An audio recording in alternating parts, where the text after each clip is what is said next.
Coming up on market shares, McDonald's stock falling after an E. coli outbreak linked to its burgers, how the fast food titan is responding.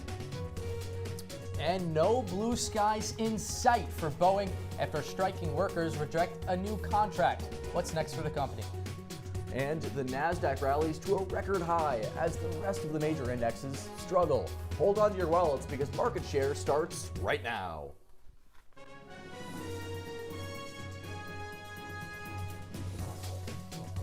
Good afternoon and welcome into Market Shares. I'm Peter Elliot. And I'm Michael Lamorte. We are about 15 minutes, Peter, past the closing bell. Let's take a look now at how our major indexes ended this week. Really a great week for the NASDAQ, especially a record high for that index. The other two not so great in the red, the S&P 500 and the Dow Jones breaking 6-week streaks in the green. So great for the NASDAQ, really an incredible year for that index, but the S&P 500 and Dow Jones especially struggling. That's in light of Treasury yields rising and those election-related anxieties we talked about last week. Yeah, absolutely, Peter. You talk about snapping that straight week of winning for the S&P and Dow Jones. That's the first back-to-back losses for them since early August and September. Wow. So, big tech sort of helped maybe level that field out, as we'll talk about in a moment with our market movers. Sure. But the two of them, S&P 500 and Dow Jones, definitely suffering a bit this week. A lot of it having to do with that election anxiety. That's right. Well, let's get back to the NASDAQ here, though. A record high for that index, and one company that really helped to move it to that record is Tesla, a company that has seen so many ups and downs over the last year and change. A great week for a true leader in the EV space, Michael. Yeah, one thing I want to point out, Tesla's doing so good. Maybe it has to do with its recent announcement of Optimus, the Tesla bot. Yeah. It's making waves in headlines. This AI-powered machine as a robot, it's going to help you do your chores. It's going to help you pretty much do anything. Possibly, it might even give you some stock advice. Well, as you see on your screen here, rising up. It'd be great if you get some stock advice. That'd be pretty great. It rose up 22% to $267. It had its best day on Thursday since 2013. A pretty remarkable achievement there for the stock. It's watched so closely in the EV space, and really it has done an incredible job in the last week getting back to the basics with its cars. Of course, it's got that much anticipated the robo-taxis, the AI innovations like you talked about, but analysts are just really excited about how well they've done in delivery as of late. We'll see, though. We know Elon Musk has a lot of lofty expectations for the future. We'll see if he can actually deliver. We know sometimes he can set high goals and not actually deliver. And again, Michael, this all comes as there's currently an investigation being undertaken by the National Highway Traffic Safety Administration after recent deaths for its full self-driving capabilities. So we'll see what the future is for those full self-driving cars. But a big week for Tesla indeed here. Yeah, absolutely. Let's move on to our next mover, though. We're talking here about IBM. Now, Peter, a 7% drop for that company you see on your screen there. Actually, even slightly above 7% of a drop for them. There was a lot of discouraging counseling regarding their infrastructure, talking about their AI-powered tools as well. They were underperforming in that software market there, and that's why they're starting to see a decrease in performance there, especially in their stock. One thing that was really hurtful for them was earlier this week they released their third quarter earnings report. They actually did not do as well as Wall Street expected. Right. To look at the numbers here, they were expected to make 15 billion in revenue. That was underperformed by nearly $1 billion. Right. Yeah, just under the shot of what analysts expected. But still, it's been a great year for IBM. Analysts have really been excited about the company, which shares have shot up about 35% so far this year. Its year-over-year growth is better than expected. And the CEO, Arvind Krishna, says the company is also expecting a strong fourth quarter. So a tough week for IBM with reporting lower than expected earnings, but still a lot of optimism related to this company, especially with, of course, AI. Of course, we got to talk about that. They are seeing traction with that business. It was up about $3 billion in this quarter. All right, let's take a look at one final mover here. As promised, the golden arches, not so golden of a week for McDonald's after an E. coli outbreak was linked to 50 people being sick across 10 states, one death as well. McDonald's has temporarily taken the quarter pounder off its menu at about 1/5 of its restaurants. That has really hurt the company's stock, down about Sorry, 7% so far this week, down to about $292. A challenge for McDonald's. And Michael, it'll be tough now for McDonald's to regain the trust of its customers, at least in the short term. Yeah, absolutely. One thing, let's talk about a timeline here for the company. McDonald's, their former president Donald Trump was at the Golden Arches. He was serving up some fries, and then not too long after that, within probably, I believe it was a day, there was that announcement of the E. coli outbreak. So a lot of attention is surrounding the Golden Arches right now, and obviously that stock performance after it was hitting 52 week highs for the company and its stock. Now it's going down, and a lot of it has to do with that E. coli outbreak. That's right. It had been a great year so far for McDonald's. It had kind of returned to the basics. It had really emphasized its value meal, bringing back customers who had complained about kind of that shrinkflation or inflation we've talked about so much. So it had been a good year for McDonald's, but this last week, a real setback. And we'll see as the FDA looks through its investigation into what happened. It early on, so far, it says that onions, so far the raw onions in its meals, that is what is linked to this outbreak. So we'll continue to follow this story as it unfolds. All right, moving on to the aerospace industry. Spirit AeroSystems is considering furloughs or layoffs for hundreds of employees if Boeing machinists strike longer than November 25th. Spirit, which makes the main body for Boeing's best-selling 737 MAX, is already preparing to furlough around 700 workers at its Kansas facility. Yeah, Boeing is also in the process of acquiring Spirit, a deal expected to close next year. Spirit is burning through cash and reported a third quarter loss of over $470 million earlier this week, Peter. Now with an update on Boeing's machinist strike, we bring in market shares analyst Ethan Kraut. Hey, Ethan. Thanks, guys. This rejection cannot come at a worse time for Boeing, as just hours before, the company reported a $6 billion loss, and the strike will only make it worse. According to S&P Global Ratings, Boeing will lose about $1 billion a month for however long this strike continues.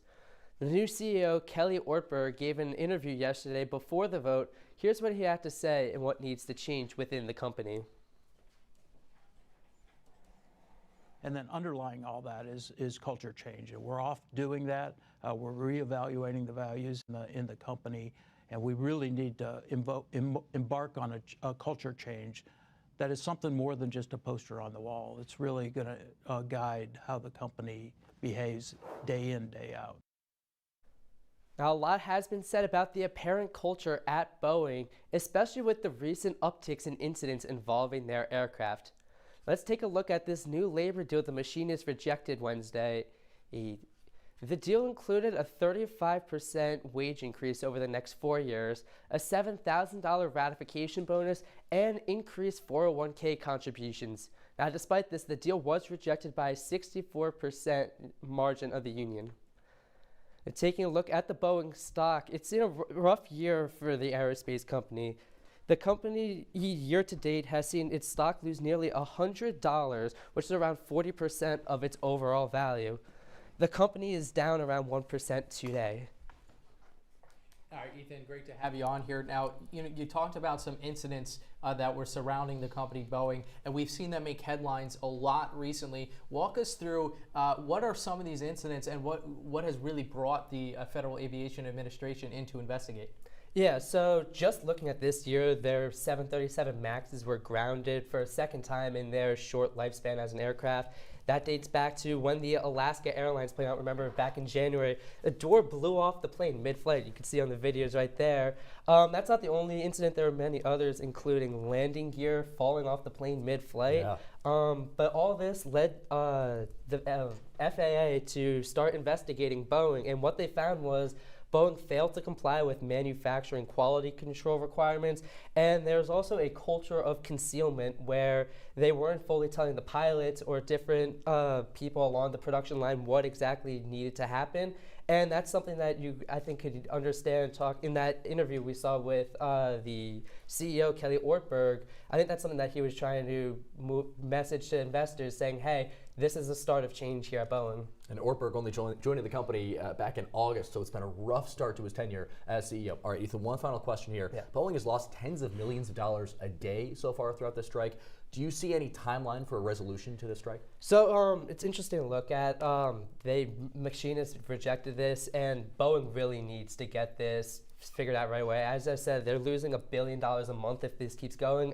Their production on the 737 Maxes, their 777s and 767s have all stopped, which is 3 of their biggest planes. And Kelly Ortberg also said that Boeing will be looking to borrow money as this resolution reaches an end, hopefully. Well, Ethan, thank you so much. We'll continue to follow this story as more developments unfold. Well, still ahead on market shares, a judge has blocked a proposed merger between the owners of Coach and Michael Kors. The reason for the rejection ahead on market shares.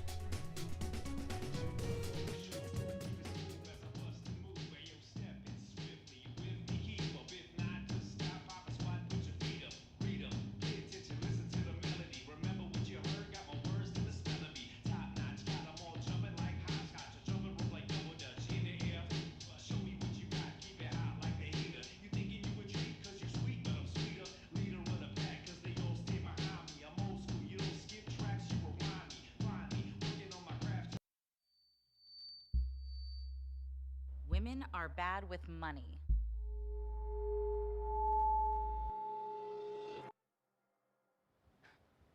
It's what the world's been saying for centuries.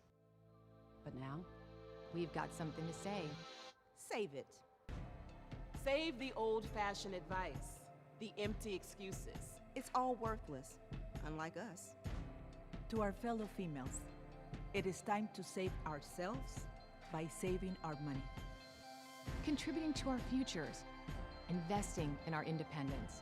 Until we're no longer 80% more likely than men to live in poverty in retirement. So again, we say to that, save it. The falsehoods, the feelings of fault, then the funds. Learn how to save for your retirement at wesaysaveit.org.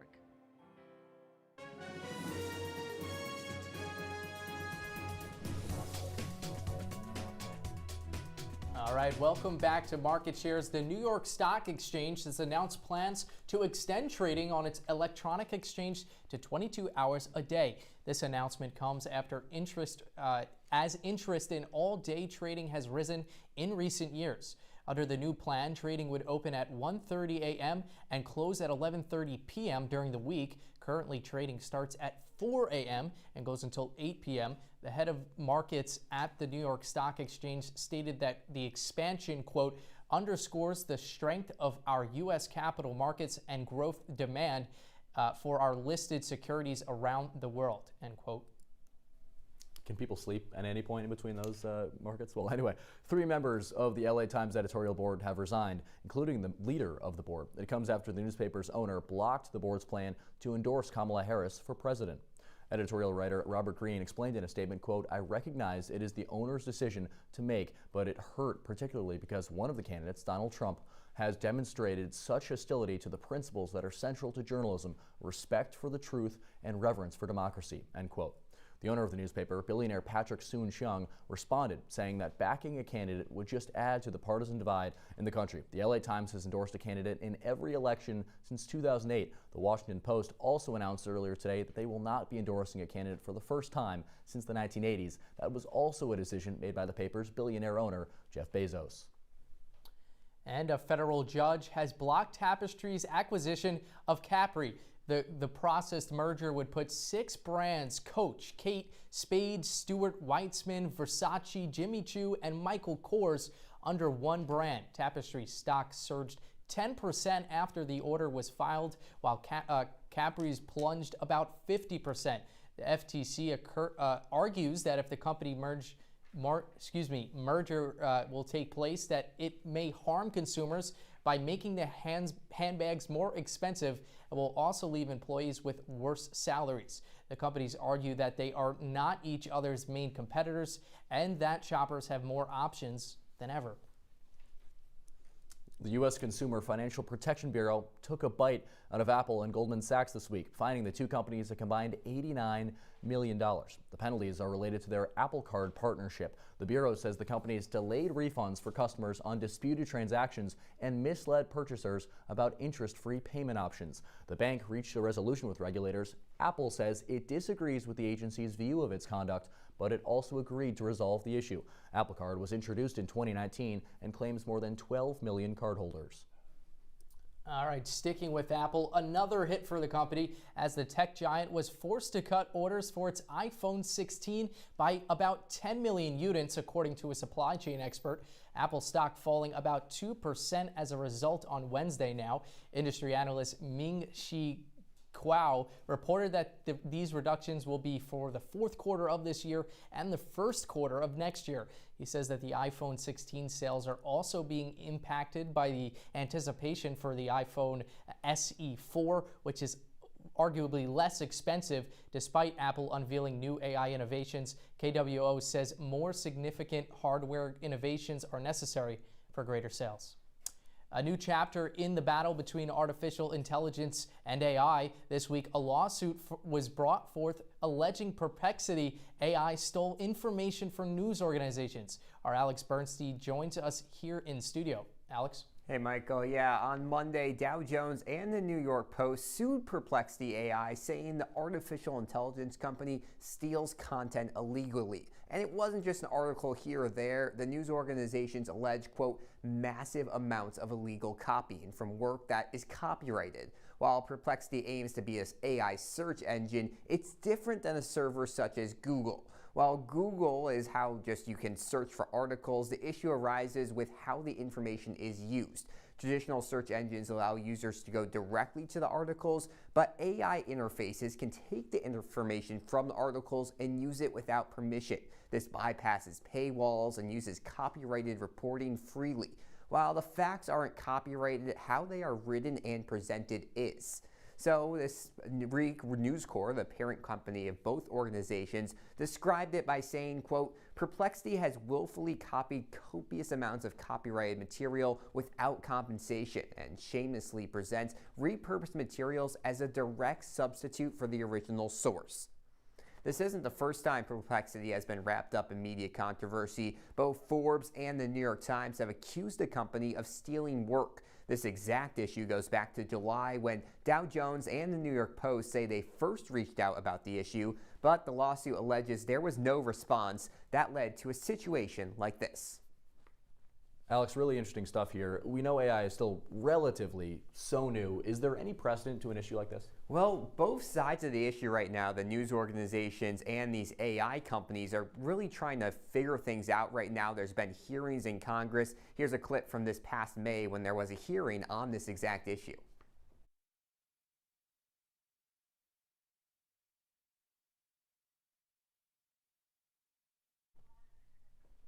Apologies for those technical difficulties, but basically what they were saying is there's no right answer to this. They're trying to figure out how to prevent them from being stealing from these news organizations, but also without regulating the AI companies. So there's no true precedent because of how new this all is. They're just trying to figure it out. All right, Alex, there's definitely a lot of controversy that is surrounding this company, but what has been the response from Perplexity? They're not too happy, and in a statement earlier this week, they talked about how it's just not fair what's happening right now. The founder of the company, Arnavad Srinivas, is saying that he doesn't think that this is fair. What the statement said is, quote, this lawsuit reflects an adversarial posture between media and tech that is, while depressingly familiar, fundamentally short-sighted, unnecessary, and self-defeating. So one would think that the simple solution is just for the AI companies to pay for the material and for them to be able to share it. But Srinivas says he won't do that. What he wants instead is a revenue sharing system where they would share the funds that are made from these AI companies. So Alex, what would a deal look like between these two sides? Yeah, I mean, they can say all they want about a revenue sharing thing, but what does it actually mean? There's a lot of question marks. We've seen some AI companies like OpenAI approach something like this with companies like Reuters and AP, but the numbers, they don't exactly have been released, and there's a lot of question marks. What the idea is that the AI company uses the information, they find out how much money they're getting from users off of these things, and then they split it with the news organizations, but that also can create some conflict of interest, which isn't great in the journalism world, so still a lot of question marks about what could end up happening in this lawsuit. The historic Landmark Theater in downtown Syracuse sees its highest gross profits yet as a new show rolls into town this weekend.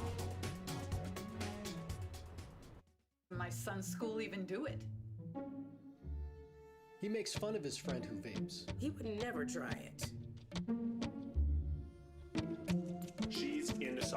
She's on the honor roll. She's just not the type. No way. No way. No way. No way. My kid would never vape.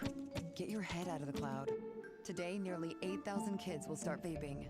Maybe even yours. Learn about the dangers at talkaboutvaping.org. Jason, let's go see your room.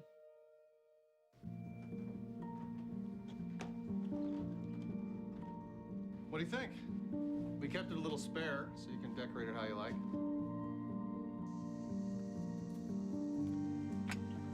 Dinner! Go? Excellent. Soccer is fun. Yeah, I saw you guys out there. We're the family. Yeah! Oh, I thought you were on my team. Wait,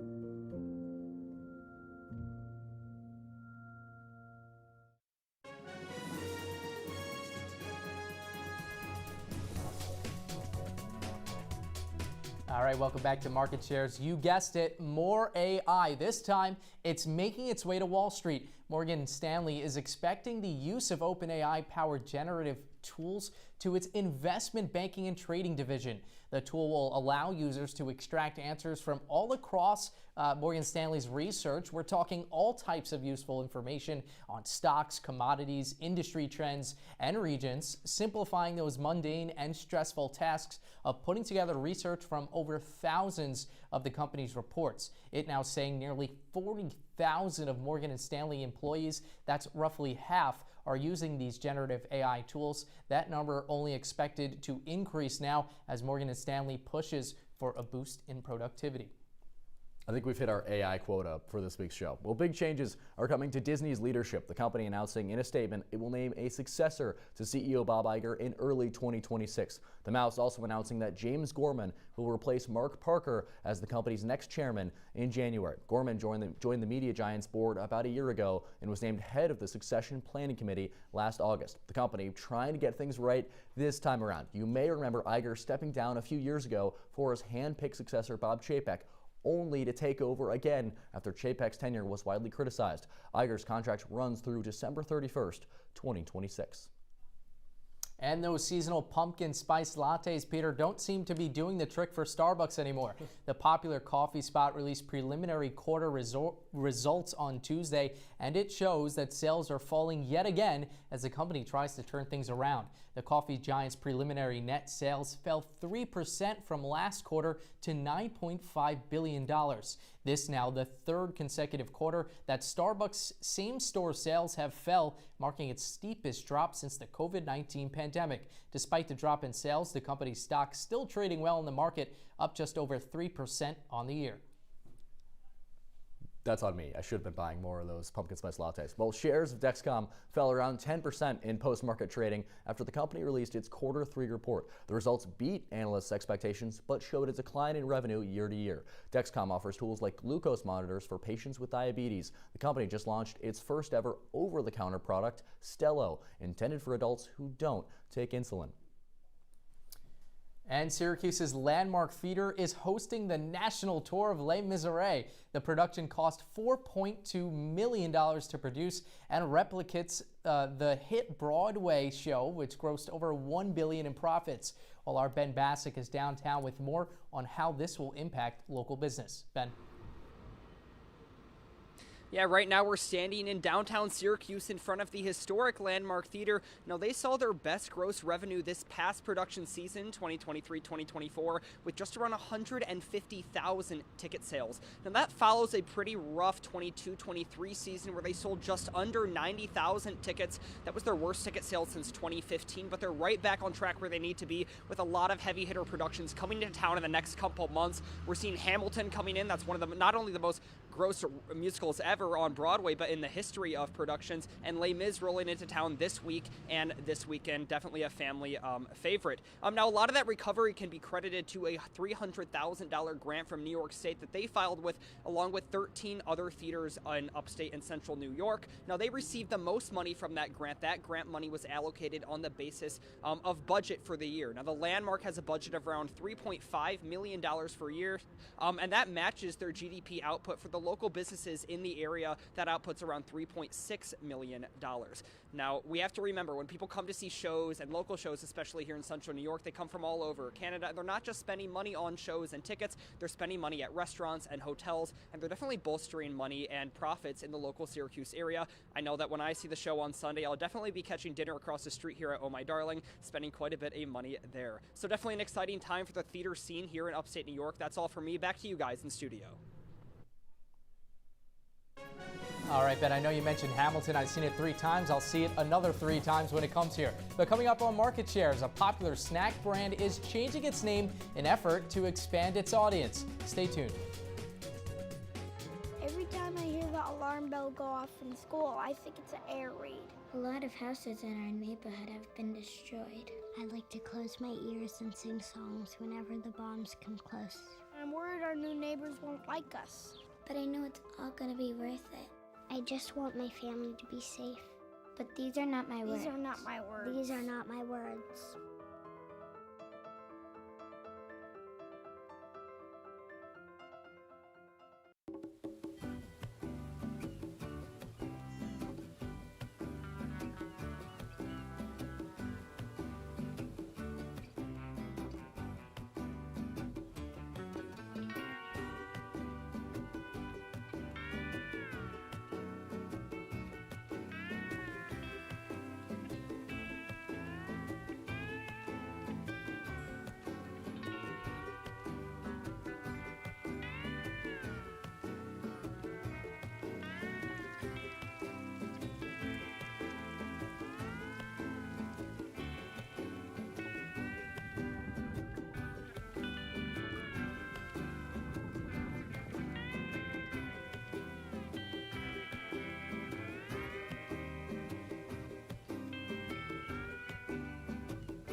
Wrapping things up here on Market Shares. The snack that smiles back has a new face. Goldfish is not just for kids anymore. The snack announcing that it is changing its name to Chilean sea bass in an effort to expand its audience. They hope this name change will attract adults amid a decline in snacking following the pandemic.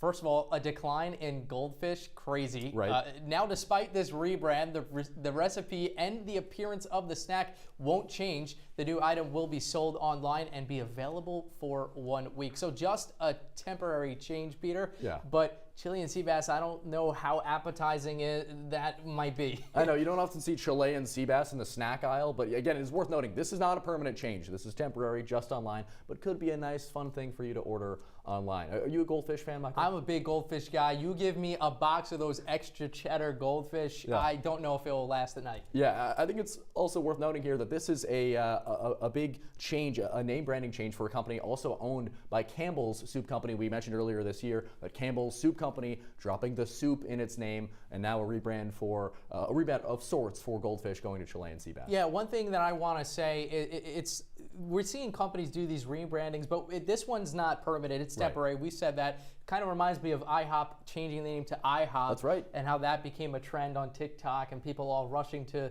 get a pancake from IHOP. Yeah, these kind of gimmicks come and go, but it is interesting to see, will this drive any actual sales online? You wonder how many bags will they actually produce of this Chilean sea bass? Will people keep these as collector's items, like Beanie Babies? Will you, Michael? Listen, if I see an extra cheddar Chilean sea bass, it might just have to go on like in a glass so no one can touch it. Yes, make sure no one can eat that. It can't go stale at all. Well, it's interesting to see what the future is for these snacking companies.